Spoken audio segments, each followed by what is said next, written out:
کبھی سوچا ہے کہ ایک ایسی زبان جس کی تاریخ صدیوں پرانی ہو، جس میں کہانیاں اور حکمت بھری ہو، وہ انٹرنیٹ پر تقریباً خاموش کیوں ہے؟ آج ہم بات کریں گے بلوچی زبان کی اور دیکھیں گے کہ یہ قدیم آواز ڈیجیٹل دنیا میں اپنی جگہ بنانے کی کوشش کیسے کر رہی ہے۔ تو یہاں ایک بڑا سوال پیدا ہوتا ہے۔ آج کے دور میں جہاں ہر چیز ڈیجیٹل ہے، انٹرنیٹ ہے، اسمارٹ فونز ہیں، ایسے میں کوئی زبان خود کو زندہ کیسے رکھے؟ اچھا، تو اس پوری کہانی کو سمجھنے کے لیے ہم کیا کریں گے؟ سب سے پہلے دیکھیں گے کہ ڈیجیٹل دور میں بلوچی زبان کہاں کھڑی ہے۔ پھر بات ہوگی ان مشکلات کی جو اسے پیش آ رہی ہیں۔ اس کے بعد حل کیا ہو سکتا ہے، خاص طور پر براڈ کاسٹنگ یا نشریات اس میں کیا کردار ادا کر سکتی ہے، اور آخر میں ہم مستقبل پر نظر ڈالیں گے۔ تو چلیں شروع کرتے ہیں پہلے حصے سے، ڈیجیٹل دور اور بلوچی۔ یہ سمجھیں کہ ایک بہت پرانی آواز ایک بالکل نئی انجان دنیا کا سامنا کر رہی ہے۔ دیکھیں، بلوچی صرف بول چال کا ایک ذریعہ نہیں ہے، یہ لاکھوں لوگوں کی پہچان ہے، ان کی تاریخ، ان کی ثقافت کا مرکز ہے۔ لیکن جب اسی زبان کو آن لائن ڈھونڈتے ہیں تو کچھ خاص نہیں ملتا، اور یہ جو ڈیجیٹل خاموشی ہے نا، یہی اس زبان کے مستقبل کے لیے ایک بہت بڑا چیلنج ہے۔ تو سوال یہ ہے کہ آخر یہ ڈیجیٹل خاموشی ہے کیوں؟ کیا وجوہات ہیں اس کے پیچھے؟ آئیے اب ان پر بات کرتے ہیں ہمارے دوسرے حصے میں، یعنی وہ ڈیجیٹل چیلنجز جو سامنے ہیں۔ یہ مسئلہ کوئی سیدھا سادہ نہیں ہے، اس کی کئی وجوہات ہیں۔ ذرا سوچیں، اگر کسی کو اپنی زبان میں کچھ لکھنا ہو اور اس کے لیے کوئی ٹھیک سے کام کرنے والا کی بورڈ ہی نہ ہو تو یہی بلوچی کے ساتھ ایک بڑا مسئلہ ہے۔ پھر انٹرنیٹ پر بلوچی میں پڑھنے یا دیکھنے کے لیے مواد ہی بہت کم ہے۔ اوپر سے کوئی بڑے ادارے یا حکومت کی طرف سے خاص مدد بھی نہیں، اور جو لوگ کام کر رہے ہیں وہ بھی آپس میں زیادہ جڑے ہوئے نہیں ہیں۔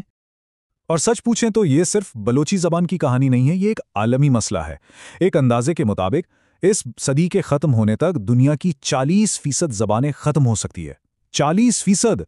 یہ ایک بہت بڑا ثقافتی نقصان ہے جس کا سامنا پوری انسانیت کو کرنا پڑ سکتا ہے۔ اچھا، تو صورتحال تو مشکل ہے، لیکن کیا اسے بدلا جا سکتا ہے؟ بالکل۔ آئیے اب حل کی طرف چلتے ہیں۔ ہمارا تیسرا حصہ اسی بارے میں ہے، یعنی مستقبل کی طرف ایک پل کیسے بنایا جائے۔ تو حل کیا ہو سکتا ہے؟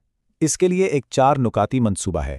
پہلا قدم، زبان کو لکھنے کے لیے معیاری یعنی سٹینڈرڈ فونٹس اور کی بورڈز بنائے جائیں۔ دوسرا قدم، جو بھی علم موجود ہے جیسے لغات ہیں، کتابیں ہیں، ان سب کو ڈیجیٹل کیا جائے۔ تیسرا، نیا مواد بنایا جائے، ویڈیوز، بلاگز، جو کچھ بھی ہو۔ اور چوتھا اور سب سے اہم قدم، ان سب کوششوں کو ایک آن لائن کمیونٹی کے ذریعے آپس میں جوڑ دیا جائے۔ ان سب حلوں میں سے ایک چیز ایسی ہے جو واقعی سب کچھ بدل سکتی ہے، ایک گیم چینجر ثابت ہو سکتی ہے، اور وہ ہے براڈ کاسٹنگ، یعنی نشریات کی طاقت۔ اب دیکھتے ہیں کہ یہ ایک پرانے مسئلے کا نیا اور جدید جواب کیسے ہے۔ اس کو یوں سمجھیں کہ پرانا میڈیا جیسے ٹی وی یا اخبار ایک اونچی دیوار کی طرح تھا جس پر چڑھنا ہر کسی کے بس کی بات نہیں تھی، بہت پیسہ، بہت وسائل چاہیے۔ لیکن ڈیجیٹل براڈ کاسٹنگ یہ ایک کھلا میدان ہے جہاں کوئی بھی آ سکتا ہے اور اپنی آواز بلند کر سکتا ہے۔ مطلب پوڈ کاسٹ ہو یا یوٹیوب، اب بلوچی بولنے والے خود اپنی کہانیاں، اپنی باتیں پوری دنیا تک پہنچا سکتے ہیں، اور اس کے لیے انہیں کسی بڑے ادارے یا بھاری بجٹ کی ضرورت نہیں ہے۔ بس ایک سادہ سا آئیڈیا ہے، ایک براڈ کاسٹ بناؤ۔ یہ چھوٹی سی بات ایک پوری تحریک شروع کر سکتی ہے۔ یہ پرانے میڈیا کی ساری رکاوٹوں کو ایک ہی چھلانگ میں پار کرنے جیسا ہے۔ یہ آن لائن ایک ایسی جگہ بنانے کی دعوت ہے، ایک ڈیجیٹل ٹھکانہ جہاں بلوچی زبان زندہ رہے اور ہر آواز کو سنا جائے۔ تو آخر میں سوال یہ اٹھتا ہے کہ اس سب کی اہمیت کیا ہے، آگے کا راستہ کیا ہے، اور یہ معاملہ صرف بلوچی بولنے والوں کے لیے ہی اہم کیوں نہیں، بلکہ ہم سب کے لیے کیوں ضروری ہے۔ یاد رکھیں، بلوچی کو ڈیجیٹل دنیا میں لانے کی یہ کوشش صرف ٹیکنالوجی کے بارے میں نہیں ہے، یہ دراصل انسانی ورثے کو بچانے کی ایک عالمی کوشش کا حصہ ہے۔ ہر زبان دنیا کو دیکھنے کا ایک منفرد چشمہ ہے۔